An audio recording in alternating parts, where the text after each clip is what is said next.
नमस्ते दोस्तों, स्वागत है आपके अपने चैनल पर। आज हम बात करने जा रहे हैं एक ऐसी सच्चाई की जो हमारे खाने की थाली से जुड़ी हुई है। आपने सुना होगा, जैसा खाओगे वैसा बनोगे। लेकिन क्या हो अगर जो हम खा रहे हैं वो पोषण देने के बजाय हमें बीमार बना रहा हो? जी हाँ, आज हम बात करेंगे भारत की साइलेंट फेमिन यानी चुपचाप फैल रही भुखमरी की, जो हमारे चावल और गेहूं में छुपी हुई है। तो चलिए शुरू करते हैं।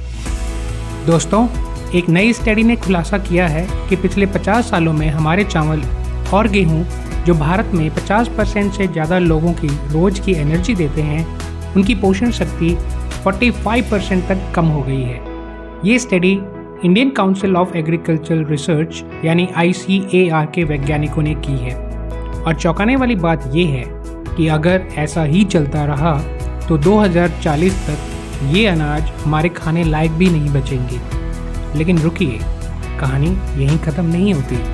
पोषण कम होने के साथ साथ इन अनाजों में जहरीले तत्व जैसे आर्सेनिक बढ़ गए हैं। मतलब जिस खाने से हमें ताकत मिलनी चाहिए थी वो अब धीरे धीरे हमें कमज़ोर बना रहा है। चलिए कुछ आंकड़ों पर नज़र डालते हैं। 1967 में शुरू हुई ग्रीन रिवॉल्यूशन ने भारत को खाद्य सुरक्षा दी, लेकिन पोषण सुरक्षा छीन ली। इस स्टडी में वैज्ञानिकों ने 16 तरह के चावल और 18 तरह के गेहूं की हाई यील्डिंग वैरायटीज़ को उगाया, जो 1960 से 2010 के बीच रिलीज हुई थी। नतीजे चौंका देने वाले थे। चावल में जिंक 33% और आयरन 27% कम हो गया। गेहूं में जिंक 30% और आयरन 19% कम हो गया। और सबसे खतरनाक बात, चावल में आर्सेनिक की मात्रा 1493% बढ़ गई। हाँ, आपने सही सुना, 1493%। ये पोषक तत्व जिंक, आयरन, कैल्शियम हमारे शरीर के लिए बहुत ज़रूरी हैं। जिंक इम्यूनिटी बढ़ाता है, आयरन खून बनाता है और कैल्शियम हड्डियों को मजबूत करता है। लेकिन अब ये सब हमारे अनाज से गायब होते जा रहे हैं। अब सवाल ये है, इसका असर हमारी सेहत पर क्या पड़ रहा है? वैज्ञानिकों का कहना है कि इन अनाजों की वजह से भारत में नॉन कम्युनिकेबल डिजीज़ यानी NCDs जैसे डायबिटीज़, हार्ट की बीमारी और कैंसर का खतरा बढ़ रहा है।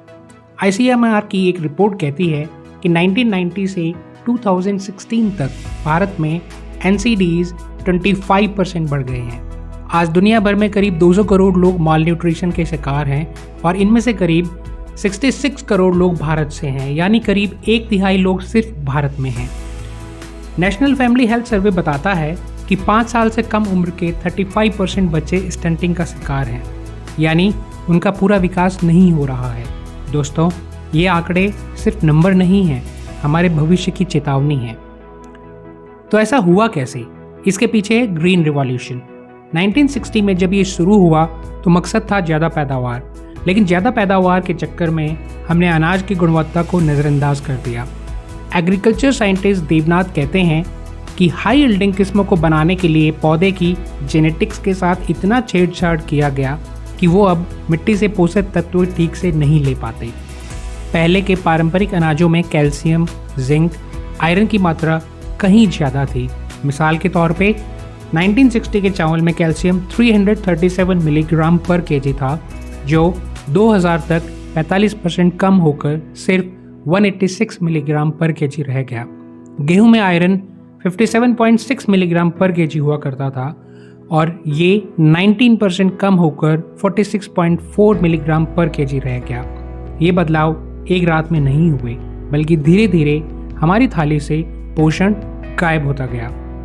दोस्तों, ये हालात डराने वाले हैं, लेकिन इसका मतलब ये नहीं कि हम हार मान लें।